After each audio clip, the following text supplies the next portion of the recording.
평소에 저희가 교회에서 하지 않고 오늘 수련회에서 이렇게 자유로운 분위기에서 계속 로마서 말씀을 듣게 됩니다. 혹시 그 인터넷을 통해서 웹사이트를 보시는 분들 평소 때보다 이제 그 배경이나 제 옷차림이 좀 달라서 이상하다 느껴지시면 저희가 수련회에 와서 하는 것이라는 것을 이해해 주시면 그러면 되겠습니다.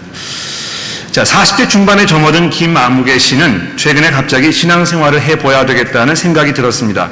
지금까지 아주 열심히 살면서 한 번도 삶을 돌아볼 그럴 기회가 없었는데 중년에 접어들었기 때문인지 어땠는지 모르지만 문득 이 신앙을 가져야 되겠다는 그런 생각이 들어서 가족들과 함께 교회 문을 들어섰습니다.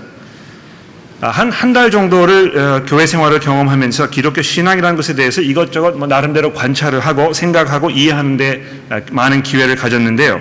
물론 그 주일 설교가 이제 많이 도움이 되었지만 그 못지않게 도움이 되었던 것은 교회 적을 두고 있는 여러분들과 함께 나누는 대화, 또 김아무개 씨가 그들과 나눈 대화, 그런 내용들이었습니다. 이분이 이제 가장 궁금하게 생각했던 것은 왜 다른 사람들은 이 기독교의 신앙을 필요로 하고 있는가 하는 그 문제였다는 것입니다. 그냥 막연하게 교회를 한번 가봐야 되겠다는 생각이 든 것이기 때문에 다른 사람들은 왜 교회를 오는지 좀 물어보고 들어보면 내가 왜 이 신앙생활을 하겠다는 생각이 들었는지에 대한 그 해답을 자기도 찾지 않을까 하는 그런 막연한 기대감이 있었던 것입니다. 한 달 동안 교회를 다니면서 참 많은 사람을 만났고 대화를 나누었습니다. 집안이 대대적으로 기독교 집안이라고 말씀하시는 분이 있는가 하면 또 부인이 너무 열성적으로 믿기 때문에 그냥 붙어서 나오는 거라고 멋쩍어 하시는 그런 분도 계셨고요.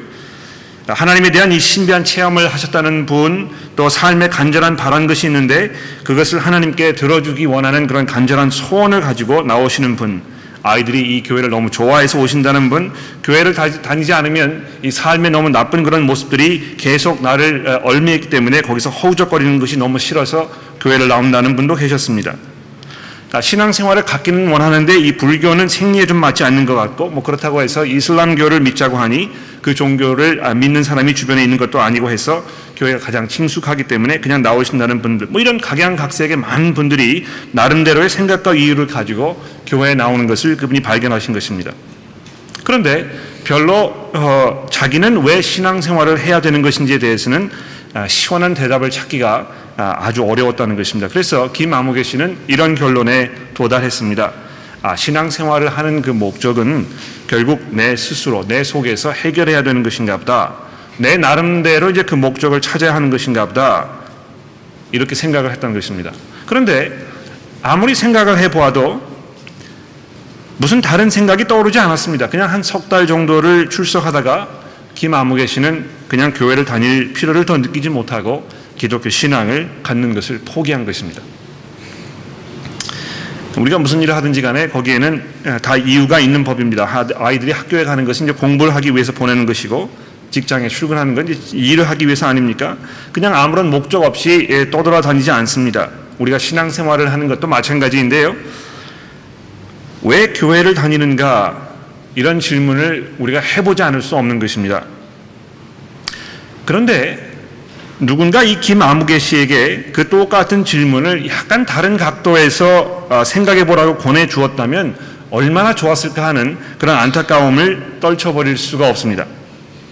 나는 왜 교회를 다니는가라는 그런 질문보다는 나는 왜 예수를 믿어야 하는가, 이렇게 한번 물어보라고 누가 권했으면 김아무개 씨는 지금쯤 전혀 새로운 삶을 살고 계실지도 모르는 것입니다. 나는 왜 예수를 믿어야 하는 것인가? 이 문제는 너무 단순한 질문처럼 들리실지 모릅니다. 또 대답이 너무 당연한 질문일지 모릅니다.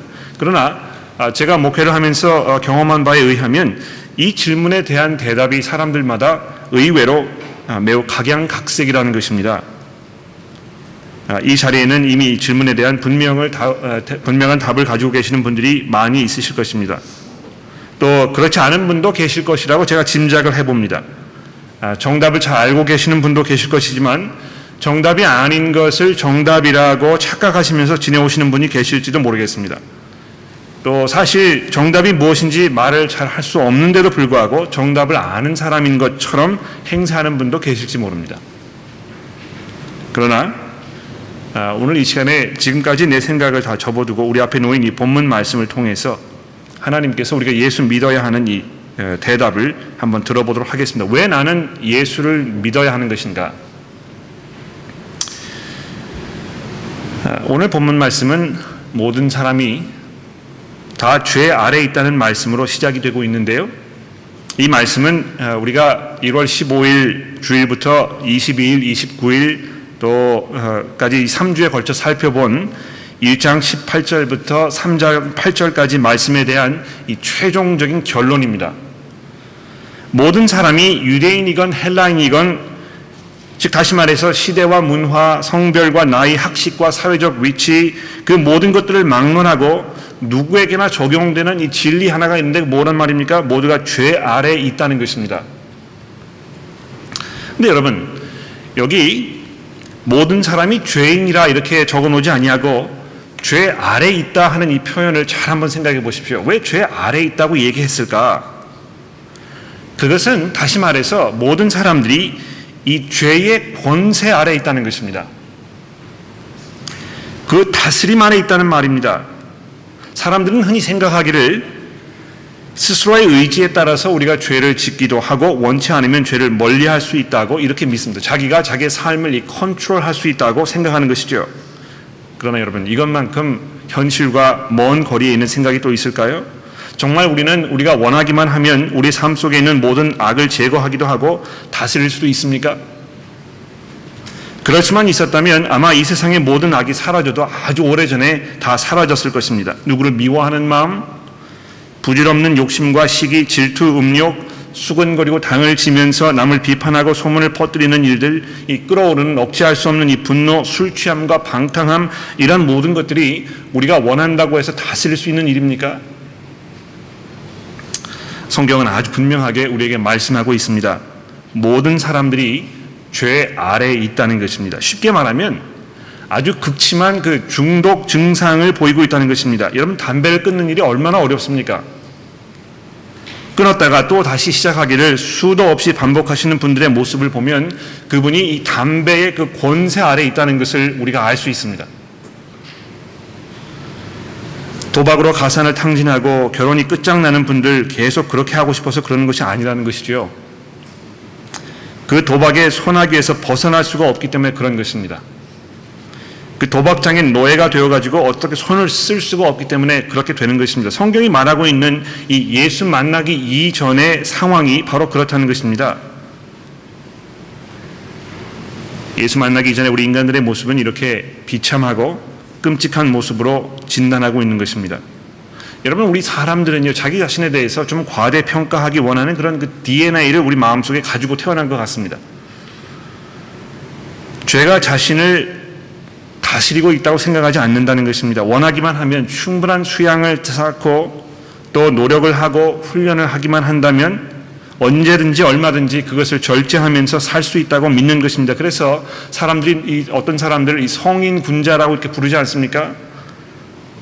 참 그 어질고 행실이 점잖고 덕스럽고 지혜가 많아서 충분히 우리가 본받을 만한 그런 사람 되는 것은 우리의 노력과 수고로 지혜로 성취할 수 있는 것이라고 사람들이 착각을 하고 있단 말입니다. 그러나 오늘 본문 말씀 잘 보십시오. 기록된 바 의인은 없나니 하나도 없으며 도무지 없다는 것입니다. 깨닫는 자도 없고 하나님을 찾는 자도 없고 다 치우쳐 함께 무익하게 되고 선을 행하는 자가 없나니 하나도 없도다. 또 쭉 내려가셔서 이 20절의 말씀을 보십시오. 이 인간의 형편에 대한 이 최종적인 선언입니다. 그 누구도 우리의 노력과 수고로는 하나님 앞에서 의롭다는 판결을 받을 수 없다는 것이 이 성경의 선언인 것입니다. 여러분, 하나님께서 특별하게 선택하셨던 이 유대인들조차도 율법을 통해서 하나님께 의롭다는 판정을 받을 수가 없었다면 나머지 인류는 말해서 뭘 하겠습니까? 여러분, 바로 이것이 우리가 예수를 믿어야 하는 이유입니다. 우리의 힘으로는 죄의 문제를 해결할 수가 없기 때문에 예수를 믿어야 하는 것입니다. 이 김아무개 씨에게 누군가 이 문제를 잘 이해시켜 드렸어야 하는 것인데 그 키포인트를 아무도 정확하게 집어주지 아니했기 때문에 이분이 방황하다가 포기한 것입니다. 물론 예수 믿으면 삶의 문제들이 해결되고 신앙 안에서 좋은 친구들을 만나게 되고 내 마음의 위로를 받고 평안을 얻을 수 있게 되기로 합니다. 내가 방황하다가 삶의 목적을 이 기독교의 신앙에서 찾게 됐다 이렇게 이야기하시는 분들이 많이 계시는데요. 성경이 우리에게 제시해 주시는 이 예수를 믿어야 하는 가장 기본적인 이유는 우리의 힘으로 해결할 수 없는 이 죄의 문제이기 때문인 것입니다. 그렇다면 하나님께서는 이 죄의 문제를 예수를 통해서 어떻게 해결하신 것입니까? 우선 21절 말씀을 보십시오. 특히 여기 이제는 이렇게 시작을 하고 있는 부분을 보십시오. 이 단어야말로 이 성경 전체에서 가장 극적이요 가장 눈물겹도록 감격적인 이 반전의 시작이라고 얘기할 수 있습니다. 이 21절부터 시작되는 이 부분을 통틀어서 이 마틴 루터 같은 사람은 성경에서 가장 심오하고 가장 중심적인 그 메시지라고까지 이렇게 불렀던 것입니다. 정말 처참하고 비극적인 상황 속으로 하나님의 그 찬란한 은혜의 빛이 쏟아지는 그런 순간인 것입니다. 바울사도는 여기서 하나님의 의가 나타났다고 말씀합니다. 이 의는 율법 외에 나타난 것이고 그렇지만 동시에 율법과 선지자들이 계속해서 구약시대에 증거해온 바라고 이렇게 말씀하고 있습니다. 여러분 여기 그 하나님의 의라는 말은 이 공의로우셔서 죄와는 도무지 공존하실 수 없는 그 거룩하신 하나님께서 죄로 찌들어서 그 권세 아래 신음하고 있는 죄인들을 불러서 의롭게 하시는 그 길, 그 방법, 이것이라고 제가 석주 전에 말씀을 드렸습니다. 구약시대에는 율법이 죄인들을 의롭게 하는 길로 성전에서 제사장들을 통해서 짐승을 희생자물로 잡아가지고 하나님께 바침으로 이 속죄받는 그 길을 제시해 주었습니다. 그러나 이 구약의 제사 제도들은 근본 문제를 해결해 줄 수 없었다는 것입니다. 그래서 매년 이거를 반복하고 또 반복하고 아주 지겹도록 이것을 해야 했다는 것이죠. 문제가 해결이 되지 않으니까 이 반복적으로 이걸 해야 되는 것입니다. 여러분 감기 걸리셨는데요. 감기약을 먹고 나서 이제 해결이 안 되면 파나돌 먹고 또 먹고 뭐 계속 하지 않습니까? 문제가 해결되지 않기 때문에 그런 것이죠. 그러나 이제 나타난 이 새로운 하나님의 의, 이것은 율법이 명시해 준 방법 이외의 말이라는 말입니다. 그러나 동시에 이 하나님의 의는 율법과 전혀 무관하지 아니하고 구약시대의 이 율법과 선지자들이 미리 귀뜸하여 준 그들이 멀리서 그것을 바라보면서 그것을 간절히 기대하고 찾았던 그 놀라운 하나님의 의, 이것이 마침내 우리 앞에 아주 선명하게 나타나게 되었다는 것입니다. 여러분 금요일날 저녁에 여기 올라오실 때 안개가 자욱해가지고 길이 잘 보이지 않았습니까? 그런데 그 바람이 싹 불어가지고 그 안개가 싹 거치고 이 수련의 장이 우리 앞에 딱 나타났을 때 느끼는 그 기쁨, 내가 길을 잊어버리지 아니하고 내가 제대로 온 것이구나 하는 느끼는 그 희열, 이런 것을 말하는 것입니다. 마침내 하나님의 의가 그 잘 보이지 않고 무엇인지 구분할 수 없었던 그 하나님의 의가 아주 어렴풋이 알고 있었던 그것이 이제 분명하게 우리 앞에 나타나게 된 것입니다. 어떻게 그 의가 나타난 것입니까? 첫 번째로 예수를 믿는 믿음을 통해서입니다. 우리의 가장 큰 문제거리와 가장 치명적으로 심각한 이 죄의 문제, 즉 하나님의 그 극도로 심각한 진노를 불러일으키는 죄의 문제를 해결하기 위해서 그리스도를 믿는 것입니다. 여러분 여기 이 믿음이라는 것은요, 분명한 우리의 결정이요 우리의 의지의 발동을 말하는 것입니다. 그냥 한도 끝도 없이 교회를 다니는 것으로는 믿음이라고 말하지 않습니다. 어느 시점에선가 분명히 이제 내가 이 죄의 문제를 해결하기 위해서 예수를 전적으로 의지해야겠다는 그 결정을 말하는 것입니다. 많은 분들이 이 믿음에 대해서 매우 막연하게 생각하고 계시는 것 같아서 매우 안타까울 때가 참 많은데요. 그냥 교회를 다니다 보면 어느 시점에선가 이 심경의 변화가 오겠지 이렇게 하면서 이제 무턱대고 그냥 기다리는 것입니다. 뭐 성령이 이제 오셔야 이게 변화되는 거 아닙니까? 이렇게 하면서 그냥 무턱대고 기다리고만 있는 것이죠. 그러나 여기 사도 바울이 말하고 있는 이 믿음이라는 것은 누구를, 즉 어떤 그 분명한 대상을 믿는 것입니다. 이제 전적으로 내가 기대겠다 혹은 의지하겠다 하는 결정을 내리는 것을 말하는 것입니다. 내가 그 사람을 이제 내가 한번 믿어봐야 되겠다 이렇게 결정을 내리는 것입니다. 여러분 그 사과나무 아래서 사과알이 떨어지기까지를 그냥 마냥 기다리는 그런 수동적인 이런 것이 아니고요. 일어나서 손을 뻗어가지고 그 사과를 집어서 그걸 따내는 것을 말하는 것입니다. 의지의 발동이라는 것이죠. 그래서 이 믿음이라는 것은 예수 그리스도를 향한 새로운 마음을 갖는 것입니다. 여러분 데이트 하실 때 기억나십니까? 남자분들 저 여자가 상당히 마음에 들어가지고 멀리서 지켜보면서 한번 데이트를 신청할까 말까 망설이다가 용기를 내서 저랑 한번 사귀어보지 않으시겠습니까? 이렇게 물어야 하지 않겠습니까? 예? 이 믿음도 바로 그런 것입니다. 내가 이제 저분에게 내 힘으로는 스스로 해결할 수 없었던 그 문제를 이제 전적으로 맡겨드리고 그분께 모든 것을 부탁드리는 그 결정을 내리는 것을 말하는 것입니다. 바로 그것이 예수를 믿는 것이라는 것입니다. 세 번째로 우리가 예수를 믿어야 하는 이유는 바로 이 예수 안에 있는 속량이 있기 때문입니다. 속량. 여러분 이 24절에 등장하는 속량이라는 이 단어는 아주 중요한 단어이기 때문에 제가 좀 몇 가지 설명을 드려보도록 하겠습니다. 영어로 이제 이것을 redemption 이렇게 적어 놓았는데 개역 성경을 가지고 계시는 분들 경우에는 속량이라는 말 대신에 구속이라는 단어를 선택을 해 놓았고요. 반면에 새번역 성경은 아주 밋밋하게 그냥 구원이라는 단어를 거기 집어넣어 놓았습니다. 한 가지 분명한 것은 이 구원이라는 단어는 별로 정확하지 않은 선택입니다. 그 아래 주석을 달아놓고 거기다 이제 속량이라고 이렇게 설명을 해 놓았는데 그냥 차라리 처음부터 속량이라고 했으면 좋았을 것을 구태여 구원 이렇게 해놓고 거기 아래다가 속량이라고 설명을 집어넣은 것은 왜 이렇게 한 것인지 좀 이해하기가 어렵습니다. 여러분 이 속량이란 말이 무엇입니까? 국어사전에 보시면 몸값을 받고 노비의 신분을 풀어주어 양민이 되게 하던 일 이렇게 설명을 해 놓았습니다. 몸값을 받고 노비의 신분을 풀어주어서 양민이 되게 하던 일 여러분 바로 이것입니다. 우리가 죄 아래에 있다고 하지 않았습니까? 죄의 권세 아래서 죄의 노예로 살고 있었던 것입니다. 그리고 우리의 힘으로는 그 족쇄를 벗어버릴 수가 없었던 것이거든요. 그런 우리들을 하나님께서 죄의 권세로부터 벗어나게 하셨다는 것입니다. 노예 생활에 종지부를 찍어주신 것입니다. 그래서 이 예수를 믿으면 더 이상 죄의 권세에 있지 않고 예수의 권세 아래에 있게 되는 것입니다. 여러분 이것이 그럼 우리가 더 이상 죄를 짓게 되지 않는다는 것을 말하는 것입니까? 그렇지 않습니다.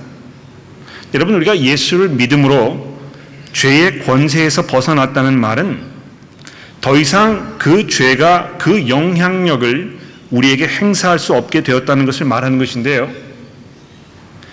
죄가 우리에게 행사하는 그 영향력이 무엇입니까? 죽음입니다. 이 죄의 그 파워 아래에 있으면 죽게 되는 것입니다. 그 죄의 권세가 죄인들을 죽음으로 몰고 가고 있는 것입니다. 그런데 하나님께서 이 예수를 통해서 우리를 자유하게 하셔서 더 이상 그 죽음의 공포 속에 떨게 하지 아니하시고 오직 하나님의 나라에서 누리는 그 영생에 들어가게 하셨다는 것입니다. 여기 시드니에 이제 그 유학생으로 와서 공부하고 있는 젊은 청년들이 이 병역의 의무로 인해서 많은 고민하는 걸 제가 자주 보게 되거든요. 영장이 나오면 군대를 가야 하는 것입니다. 물론 외국에서 공부를 하고 있는 경우에 이제 입대를 연기할 수 있는 그런 상황이 있긴 합니다만 마냥 뭐 연기할 수 있는 것이 아니고 공부가 끝나면 귀국해서 군대를 가야 한다는 말이죠. 이 병역의 의무라는 것은 이제 한국 남성들의 의무이자 이 특권이라고 제가 분명히 생각합니다만 본문의 이해를 위해서 잠시 병역의 의무를 좀 그 예로 한번 들어보도록 그렇게 하겠습니다. 여러분 대한민국의 남성으로 출생을 하면 대한민국 정부가 그 사람에게 영향력을 행사할 권리를 갖게 되는 것입니다. 한국 정부가 한국의 모든 남성에게 행사할 수 있는 영향력 중에 하나가 무엇입니까? 병역의 의무를 맡기는 것이란 말이죠. 물론 뭐 부모를 잘 만나서 병역 비리로 군대를 면제받는 사람들이 있기도 합니다만 일반적으로 따졌을 때 한국 국적을 가지고 있는 남자라면 군대에 가야 한다는 것입니다. 외국에 나가 있어도 그 한국 정부의 그 영향력, 그 권세 아래서 벗어날 수가 없는 것이고, 또 한국 정부는 그 영향력을 행사해가지고 이 사람을 군대로 집어넣을 수 있는 그런 상황이 있다는 것이죠. 그런데 보십시오, 여러분. 이곳에서 시민권을 취득을 하고 한국 국적을 포기하게 되면 더 이상 그 병역의 의무가 적용되지 않습니다. 한국 정부의 그 영향력 밖으로 이제 벗어나게 된 것입니다. 물론 뭐 여러분, 한국 사람으로 태어난 남자가 호주 국적을 얻는다고 해서 이 속의 DNA까지 서양인으로 변화되는 건 아니지 않습니까? 하지만 분명한 변화가 일어난 것은 사실입니다. 병역의 의무라는 한국 정부가 발휘할 수 있는 그 영향력이 더 이상 미치지 않는 곳으로 옮겨지게 된 것이죠. 마찬가지로 예수 안에 있는 속량으로 말미암아 죽음의 권세 아래, 죄의 권세 아래 풀려났다는 것은 더 이상 죄를 짓게 되지 않는다는 것을 말하는 것이 아니고, 그 죄가 품고 있는 그 죽음의 이 날카로운 그 발톱으로부터 벗어나게 되었다는 것을, 그것을 말하는 것입니다. 몇 주 전에 인터넷을 보니까 뉴질랜드의 한 동물원에 있는에서 벌어진 일을 찍은 영상이 공개된 것을 본 적이 있습니다. 혹시 보신 분 계십니까? 한 분도 안 계시는군요.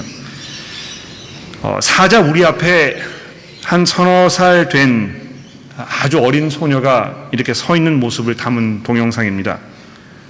여러분, 그 사자가 이제 그 집채만 하다 이렇게 얘기를 했는데요. 정말 그 집채만한 사자를 제가 처음 보게 되었습니다. 아마 그 소녀가 너무 작았기 때문에 사자가 더 크게 보였는지 모르겠는데, 정말 한 입에 그 소녀를 삼켜버릴 만큼 엄청난 기세로 달려들더군요. 근데 다행히도 그 사자와 이 어린 소녀 앞 사이에 그 동물원에 두꺼운 유리벽이 이렇게 딱 놓여 있었던 것입니다.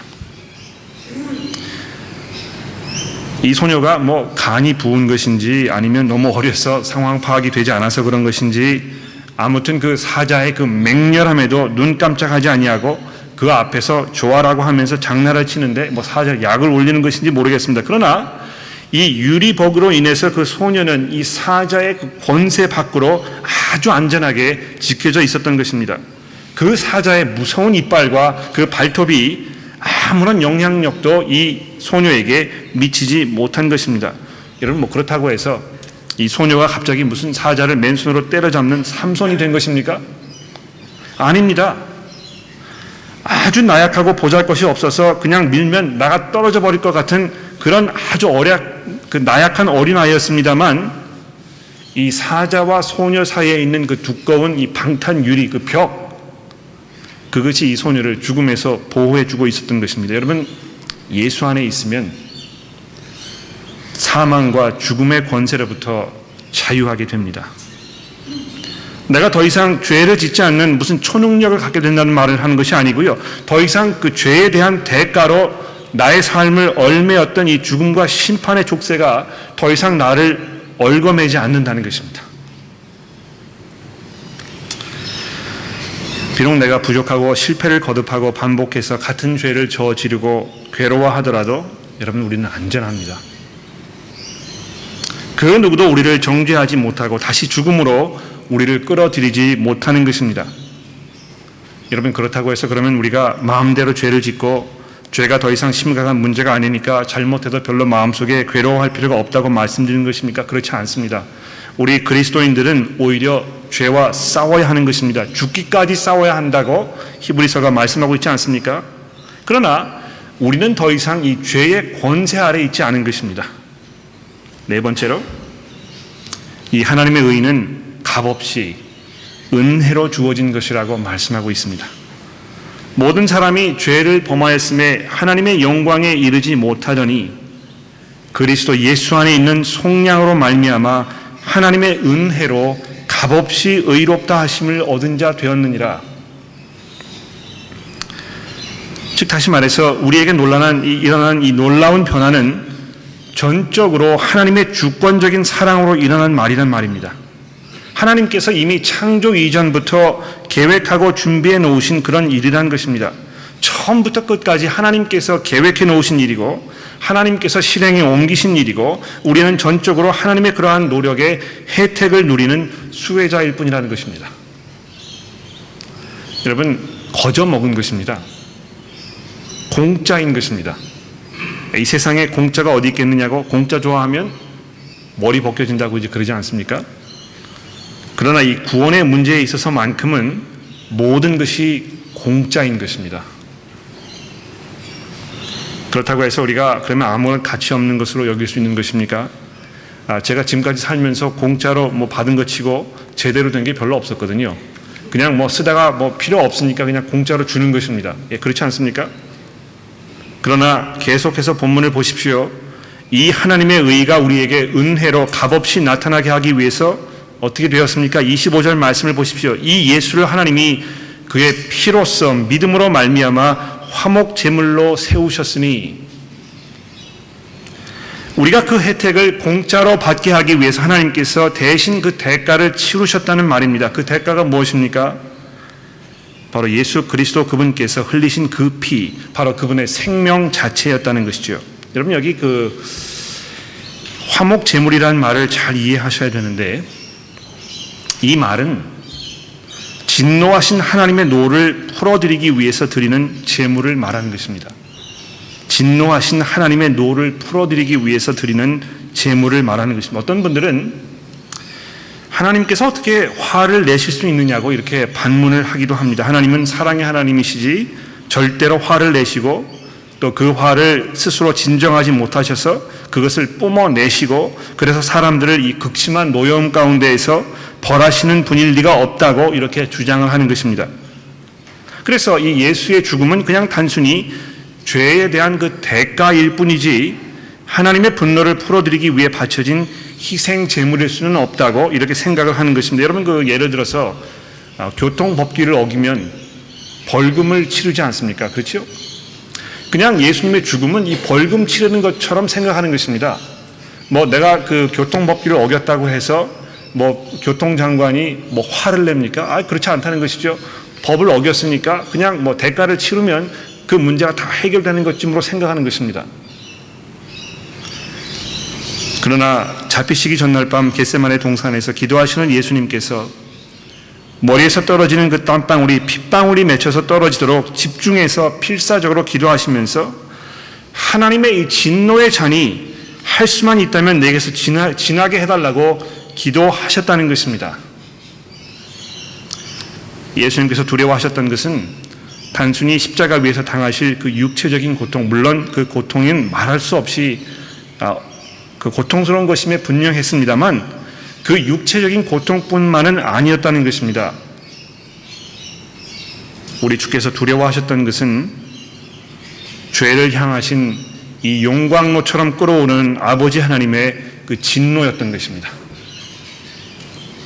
그래서 예수께서 십자가 위에 달리셨을 때 나의 하나님 어찌하여 나를 버리셨나이까 이렇게 절규하신 것입니다. 그 순간 아들 하나님께서는 아버지 하나님께로부터 철저하게 외면을 당하신 것입니다. 아버지 하나님께서 죄인들을 원수처럼 여기셨기 때문에 그들을 향해서 아주 극도로 분개하셨고 그 십자가의 순간에 그 분노가 그 아들에게 쏟아 부어졌던 것입니다. 그리고 나서 그러했기 때문에 예수께서 하나님의 그 진노를 몸소 감당하셨기 때문에 이제 우리는 하나님과 화목하게 될 수 있었던 것입니다. 하나님께서 우리와 화해하신 것입니다. 더 이상 하나님과 우리 사이에 있던 그 서먹서먹함이 사라지게 된 것입니다. 더 이상 하나님께서 여러분과 저를 원수처럼 여기지 않으신다는 것입니다. 오히려 우리를 의롭다고 인정해 주셨다는 것입니다. 여러분, 죄인이었던 우리가 계속 죄 가운데 살고 있는데도 불구하고 하나님께로부터 의롭게 여김을 받는 이것은 과연 무슨 조화입니까? 어떻게 이런 기적이 일어날 수 있는 것입니까? 모든 사람이 죄를 범하였으며 하나님의 영광에 이르지 못하더니 그리스도 예수 안에 있는 속량으로 말미암아 하나님의 은혜로 값없이 의롭다 하심을 얻은 자 되었느니라. 놀라운 은혜입니다. 풍성하고 한량없이 넓고 깊은 참 오묘하기 그지없는 사랑입니다. 우리와 같은 죄인들이 하나님께로부터 이런 대접을 받는다니 이 무슨 기적입니까, 여러분? 그런즉 누구도 자랑하고 교만하고 남을 정죄하고 스스로 잘난 체 할 수가 없는 것입니다. 하나님의 사랑을 이 마음속 깊이 간직하고 있는 사람들은 그 마음이 겸손함과 온유함으로 가득 찰 수밖에 없는 것입니다. 남이 잘못을 할 때 그 사람을 내려다보면서 우월의식을 갖고 잘난 체 할 수가 없는 것입니다. 우리가 뭐 잘난 데가 있어서 구원을 얻은 것입니까? 그래서 용서를 받은 것입니까? 예수 믿지 않는 사람들과 비교해서 우리는 다를 바가 없다는 것이죠. 오직 하나님의 관대하심으로 그분의 그 우주보다 넓은 그 사랑과 그 깊은 은혜로 값없이 그냥 의롭다고 여김을 받았을 뿐이라는 것입니다.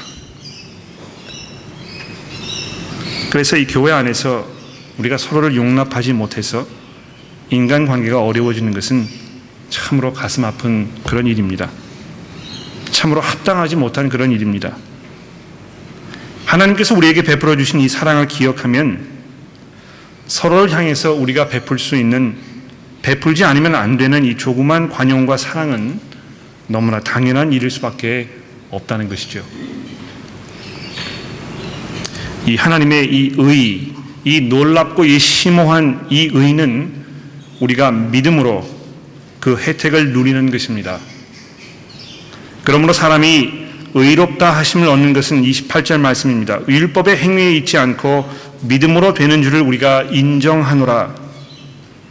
하나님은 다만 유대인의 하나님이시냐 또한 이방인의 하나님이 아니시냐. 진실로 이방인의 하나님도 되시니라. 할례자도 믿음으로 말미암아 또한 무할례자도 믿음으로 말미암아 의롭게 하실 하나님은 한 분이시니라.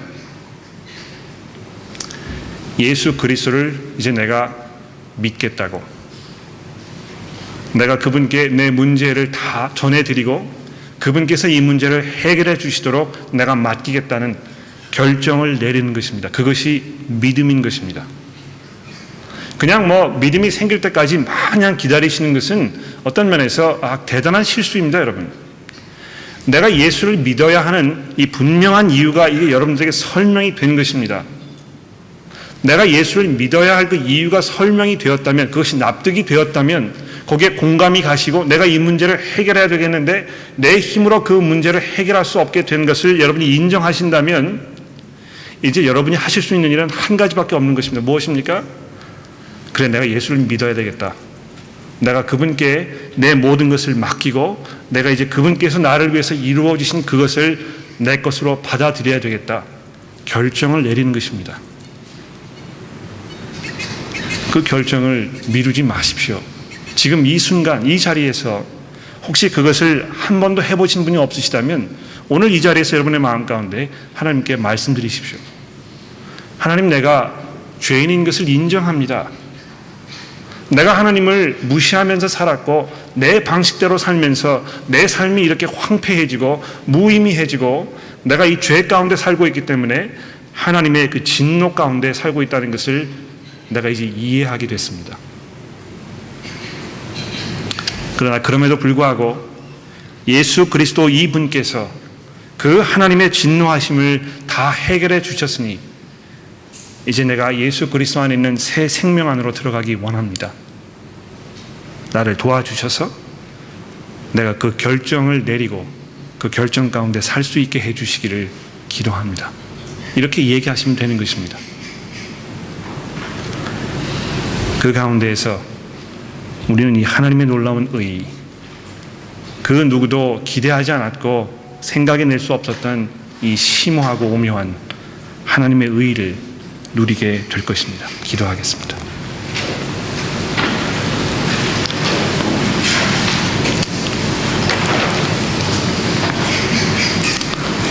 아버지 하나님, 저희들을 의롭다고 여겨주시니 이것이 무슨 은혜요? 우리가 감당하지 못할 과분한 선물입니까? 이것을 이루시기 위해서 예수께서 그 살과 피를 희생하셨으니 우리를 향하신 하나님의 그 사랑이 너무나 크고 너무나 놀라울 뿐입니다. 이 은혜 가운데 사는 저희들이 그 사랑 안에서 더욱 겸손하게 살며 더욱 기쁨과 감사의 찬송 속에 살게 하시고 주를 향한 믿음으로 살게 하여 주시기를 우리 예수 그리스도의 이름으로 간절히 기도했습니다. 아멘.